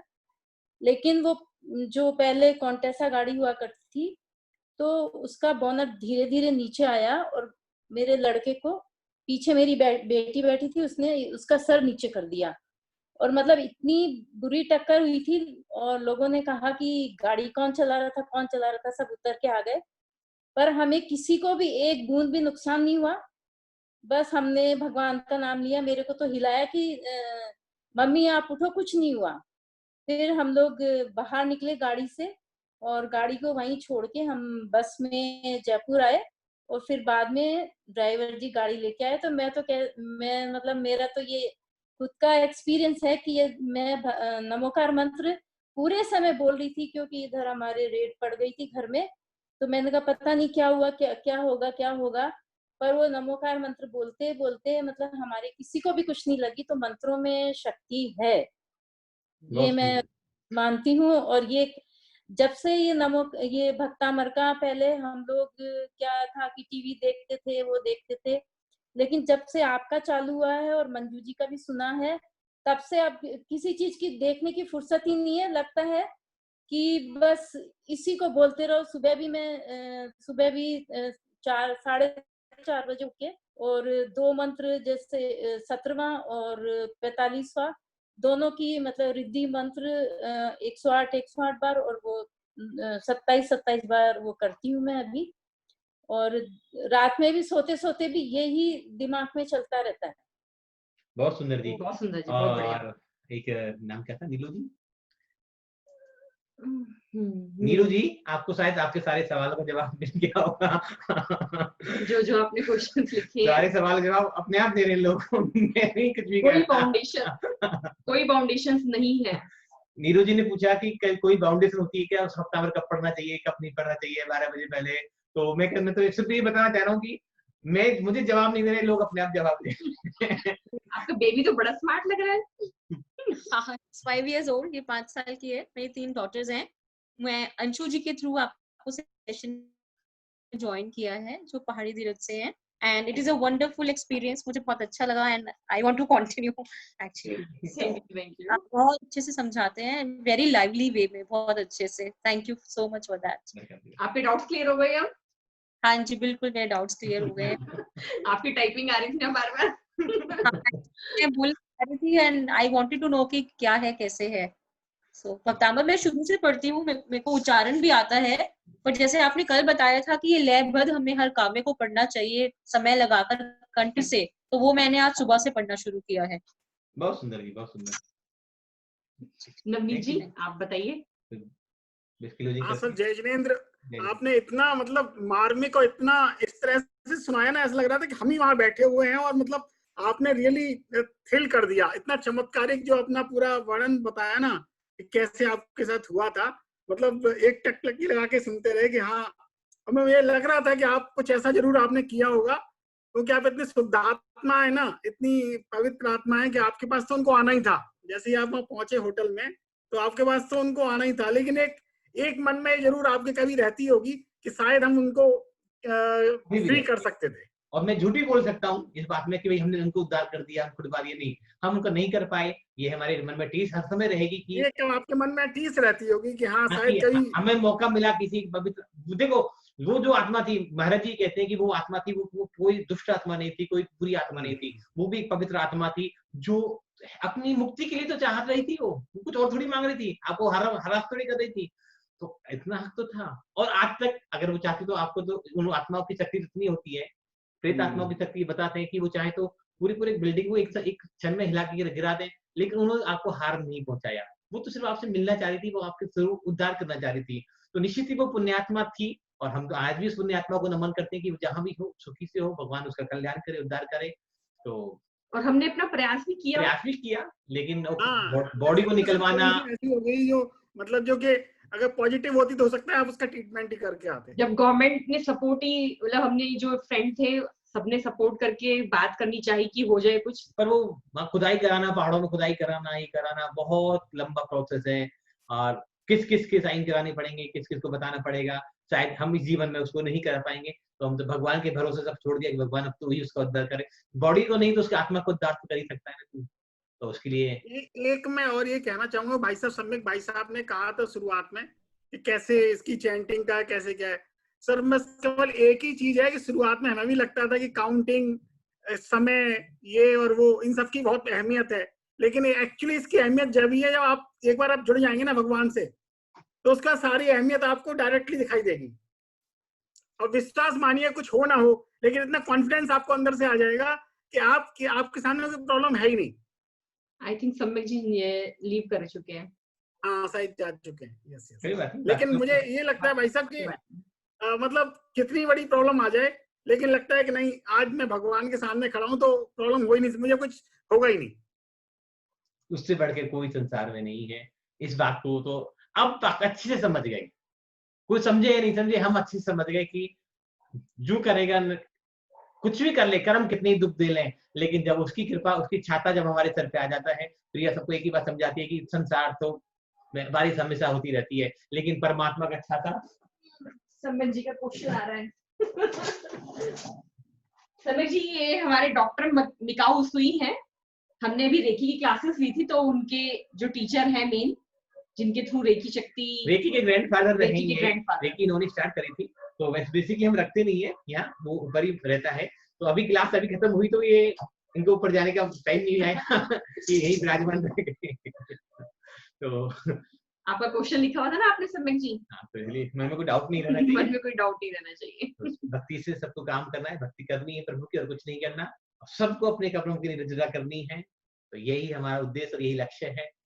कोई भी क्रिया, ठीक है, सब एक भोजन करने का प्रोसेस होता है कि हम भोजन जब करते हैं तो थाली अच्छे से सजाते हैं, पानी रखते हैं, चटनी, दाल, सब्जी, रायता, सलाद सब बना के रखते हैं, तो हमें खाने का टेस्ट अलग आता है। लेकिन जब भूख होती है तो जैसे मैंने कहा कि रोटी रोटी दे दे भैया, हाथ जोड़ रहा हूँ तेरे, अचार से दे दे, उससे खा लेंगे, भूख तो कैसे मिटाई जा सकती है। लेकिन जब एक अच्छे से प्रेजेंट करके उस थाली को भोजन को करा जाएगा तो शायद उसमें और थोड़ी तृप्ति हो जाती है और आनंद आ जाता है। तो हमें आनंद के साथ करना है, ना कि सिर्फ पेट भरना है कि हमें मुसीबत आए तभी भगवान को याद करना है, ऐसा नहीं करना। वो तो जब मुसीबत आएगी वो अपने आप छाता वो लेके खड़ा हो जाएगा आपके लिए। अगर वो ये मुसीबत नहीं आती, वो ये दिन नहीं दिखाता, तो हम शायद इसकी शक्तियों से, इसकी बेनिफिट से, क्या इसमें ऐसा भी हो सकता है, तो शायद अनभिज्ञ रहते। और हम भी शायद आज तक आपसे यही कह रहे होते अब तक कि भाई साहब आपको नहा के ही करना है, सुबह ही करना है, इतनी बार ही करना है, क्योंकि हम भी वहीं फंसे हुए होते। उसने दिखाया कि तुम गलत हो, इसे कभी भी पढ़ा जा सकता है, इसका कभी भी उपयोग किया जा सकता है, किसी भी अवस्था में किया जा सकता है। तुम गलत हो, आपकी भक्ति होनी चाहिए। तुम वो समझ मुझे अब थोड़े समय बाद ऐसे लगने लगा कि वो हमें सिखाने आई थी वो समस्या, हमें कोई मारने बातें तो नहीं आई थी। तो उसे बहुत कुछ सिखा दिया। हम एक ही बात कहते, कोई कहता है कितनी बार पढ़ना है, कितनी बार पढ़ना है, जितना मन लग रहा है उतना पढ़ो। जब तक ठीक नहीं हो तब तक पढ़ते रहो, जब तक पार नहीं हो जाओ संसार से तब तक। खाना कितनी देर खाते ना हम, 2 रोटी में पेट भर जाता है तो 2 रोटी इनफ है, और कई बार ज्यादा भूख होती तो एक और भी ले लेते हैं। तो बस इसको भी ऐसे सोचो कि हाँ हम भक्ति कर रहे हैं अपने आराध्य की, जितना हमें एक्स्ट्रा टाइम मिल रहा है अपने गृहस्थ के जीवन से, जितना भी आप टाइम निकाल सकते हैं खुशी से और इस प्रसन्नता से। क्लास की शुरुआत में एक शब्द कहा था हमने कि भक्तामर पढ़ने की कोई आवश्यकता नहीं है, भक्तामर सीखने की कोई जरूरत नहीं है, भक्तामर को याद करने की कोई जरूरत नहीं है। आपके पास अगर एक भी शब्द याद है भक्तामर, तो भी आपका और हमारा कल्याण हो सकता है। तो इसलिए प्रेशर तो देना ही नहीं दिमाग पे कि मुझे याद नहीं हो रहा, मैं भूल जाता हूँ, मैं शुद्ध पढ़ रहा हूँ। लेकिन सारे काम सारे करने, शुद्धि से भी पढ़ना है, वस्त्रों की शुद्धि करनी है, समय का भी ध्यान रखना है, स्वर का भी ध्यान रखना है, मुद्राओं का भी ध्यान रखना है, जो चीजें सारी बता चुके हैं सबको ध्यान रखना है। लेकिन जब भक्ति करनी है तो सिर्फ और तू ही तू, और उसके बाद कुछ भी नहीं है, बस उलझना भी नहीं है, उलझना भी नहीं। और लेकिन जब आप धीरे धीरे कोशिश करने लगे ना, तो आपको जब आप उच्चारण करेंगे तो अपने आप पता चलेगा कि पेट में मैंने सांस भरा है। आज एक लेडी का कॉल आया था हमारे पास, वो कह रही थी मुझे पता ही नहीं चलता कि आप में से किसी का नाम नहीं मुझे याद, कि कब भरा मैंने और कब निकाला। जब आप उस श्लोक की शुरुआत कर रहे हैं भक्तामर, तो अपने आप सांस अंदर जा रहा है, प्रणत मौली मणि प्रभाना, तो अपने आप सांस धीरे धीरे बाहर निकल रहा है। धीरे धीरे जब आप प्रैक्टिस करने लगेंगे ना, तो सब चीजें क्लियर होने लगेंगी। और जैसे राकेश जी ने कहा कि कभी कभी 2-2 ढाई घंटे लग जाते हैं और आंखों में पानी आ जाता है, सच में भक्ति तो वही, उन्होंने तो बात ही अलग कर दी। नहीं, रियल में भक्ति तो है। सैल्यूट है राकेश जी आपको।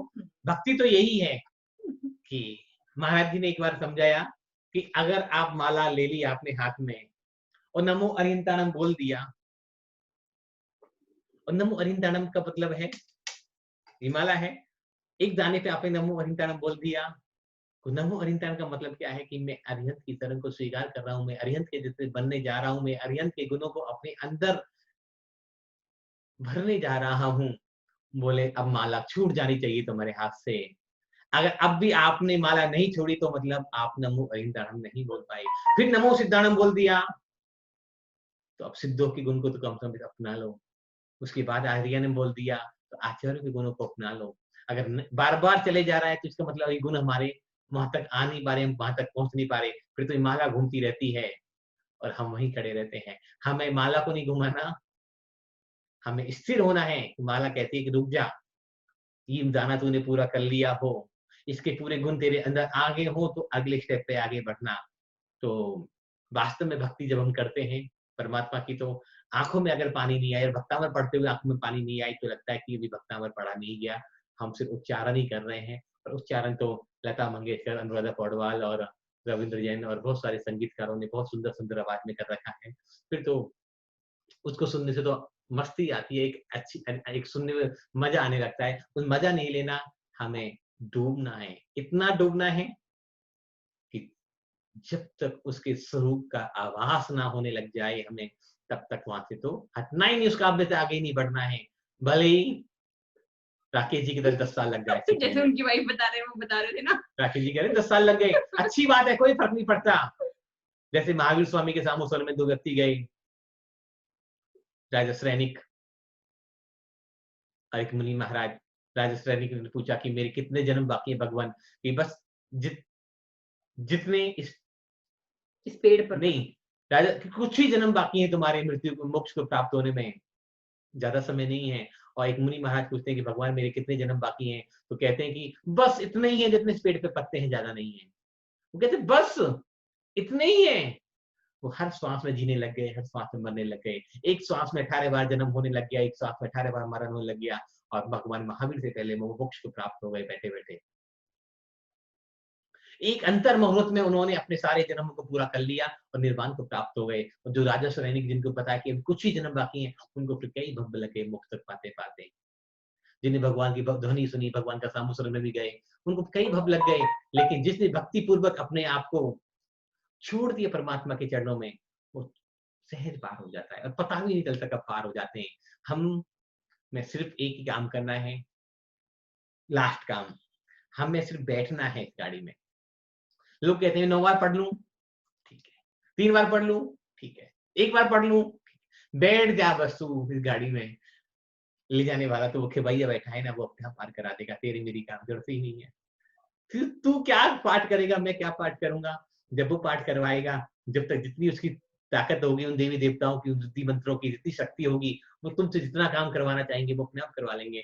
मेरा और तुम्हारा इसमें कोई भी रोल नहीं रहेगा। मैं कहूँ मैंने किसी को ठीक कर दिया, मेरे कारण वो ठीक हो गया, मैंने मंत्र सुनाया था उसको इसलिए वो ठीक हो गया, तो इससे बड़ा भी भ्रम और झूठ दुनिया में कोई नहीं हो सकता। सबसे बड़ा झूठ दुनिया का यही होगा। देखिए कल सबसे बड़ा रस की बात करी थी ना, कि सबसे बड़ा रस क्या है? सत्याग्रह। तो सबसे बड़ा झूठ भी यही है कि अगर कोई भी भक्तामर पढ़ने वाला ये कह रहा है कि मेरे पढ़ने के कारण ये ठीक हो गया, मेरे जाप करने के कारण ठीक हो गया, तो इससे बड़ा तो झूठ और दुनिया में कोई हो ही नहीं सकता। फिर तो मैं ही सब कुछ हो जाऊंगा, तो उसका काम ही क्या रहेगा? हाँ, मैंने बताया, मैंने प्रमोट किया, मैंने बताया, आपको सुनाया, आपको प्रेरित किया, ऐसा तो कर सकता हूँ मैं। लेकिन मैं आपको पढ़ के सुना दूं और अब मेरे कारण आप ठीक हो जाओ, नहीं हो सकते। या आपके कारण मैं हो जाऊं या आपके कारण कोई और हो जाए। इस स्तोत्र में इतनी शक्तियां, इतने एनर्जियां हैं कि उन एक एक शक्ति, एक एक एनर्जी की देवी है, एक एक एनर्जी का देवता है।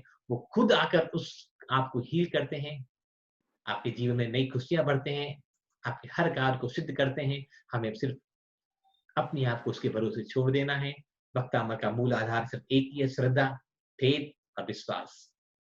तीनों एक ही चीजें हैं। तो जिसको जो समझना है समझ सकते हैं। और यात्रा के अब 4 चरण रह गए। कल के बारे में अगर समय से आ गए तो आपको जरूर मिलेंगे, तो क्लास करेंगे, नहीं तो परसों। सबसे महत्वपूर्ण कार्य कि भक्ति क्या होती है, अब इसको भी जानना है। अभी तक हमने भक्ति के बहुत सारे आयामों को समझा, लेकिन असली भक्ति क्या है संजीवन की, अभी ये 45 काव्य में बहुत सारे बाकी है। हमें उस रस को भी कुछ नहीं समझा, जिन लोगों का मिस हो गया, जैसे अभी शुभम जी ने कहा कि मेरे बाकी मिस हो गए, कोई फर्क नहीं पड़ता। लेकिन जिसने 45 काव्य को जान लिया, वो सब कुछ जान सकता है। जैसे महावीर ने कहा ना कि जो एक को जानता है, सबको जान लेता है। जो इस एक भक्तामर के एक काव्य को जान लेगा ना, वो सारे काव्य को जान लेगा। तो ऐसी यात्रा में अभी और बहुत सारी पड़ाव बाकी हैं, और हो सकता है ये 45 काव्य एक दिन में पूरा नहीं हो, इसमें 2-3 दिन 4 दिन भी चल जाएं, और इसमें आनंद से चलेंगे। समय का कुछ नहीं पता। आज हमने 3 श्लोक सोचे थे, लेकिन एक ही हुआ है। मैंने कहा था रुक जा, जल्दी मत कर। 3 क्या 1 भी हो जाएगा, बहुत बड़ी बात है नहीं। करीब परसों तक पूरा कर देंगे एक बार इसको। अभी नहीं होगा पूरा, एक हफ्ता लगेगा, समय भी कब भगवान पूरा कराएगा इसको। देखिए अभी कोई जल्दी नहीं है। तो मिलते हैं जी। रीना जी, आपको कुछ कहना है? आपने रेज कर रखा है हैंड। जय जिनेन्द्र। हाँ जी, हाँ जी, एक्चुअली मेरे भी बहुत सारे ऐसे एक्सपीरियंस है। ये भक्तामर तो मैंने आपकी क्लासेस ज्वाइन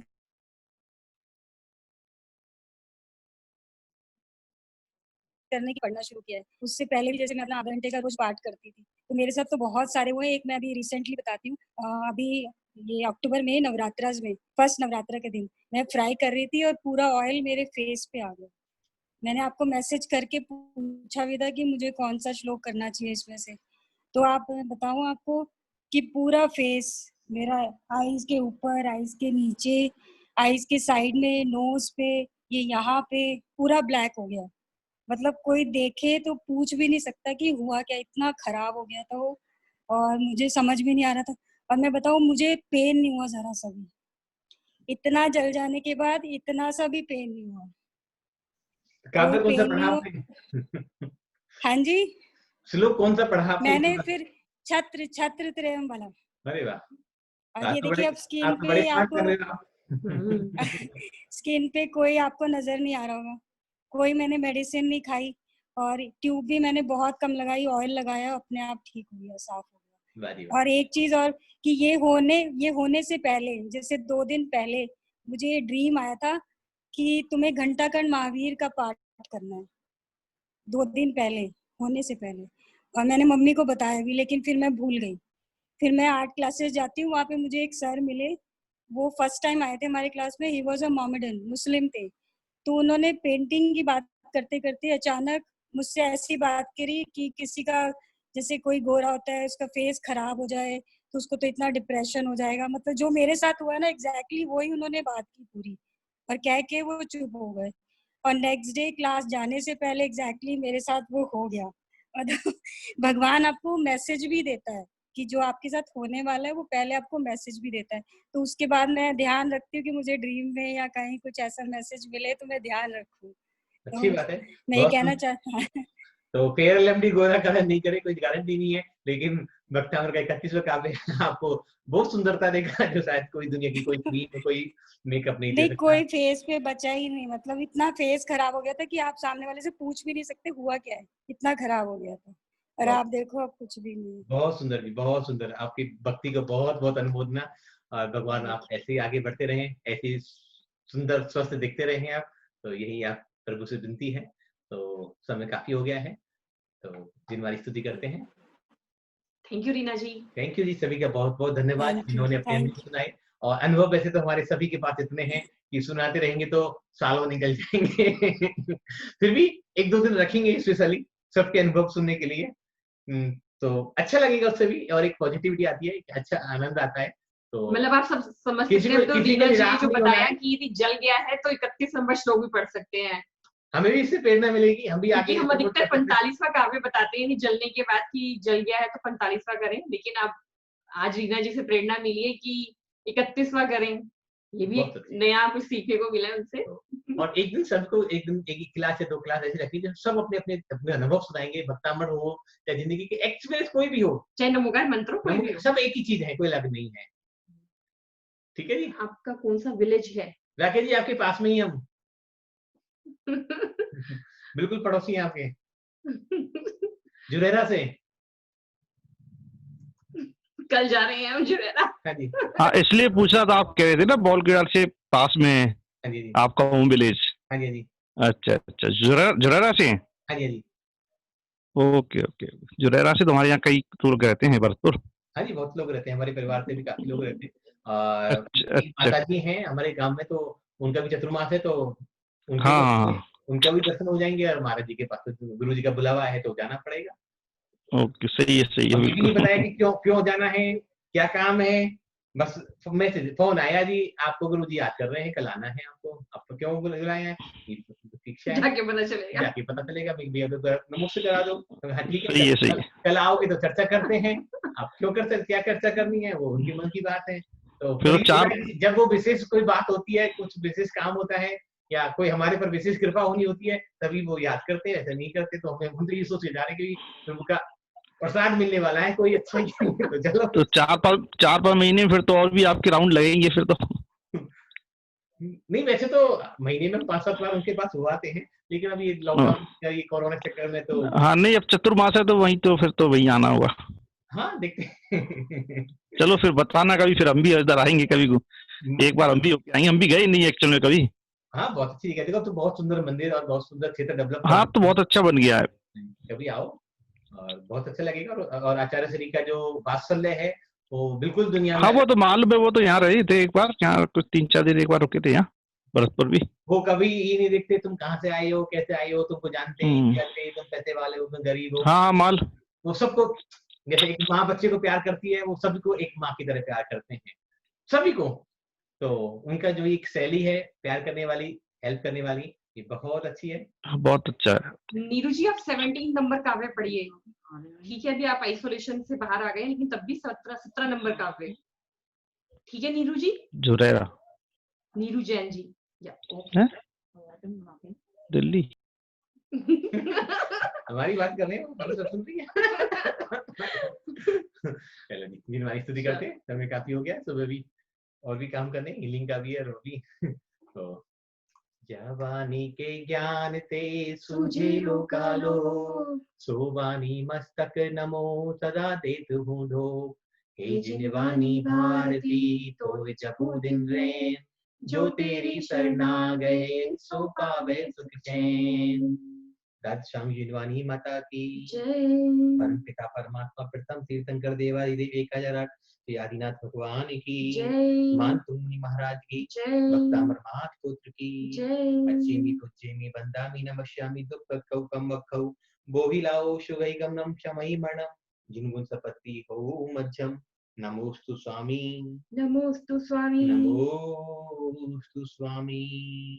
सभी को सादर जय जैन, सबको क्षमा, सबसे क्षमा। कल तक के लिए विदा।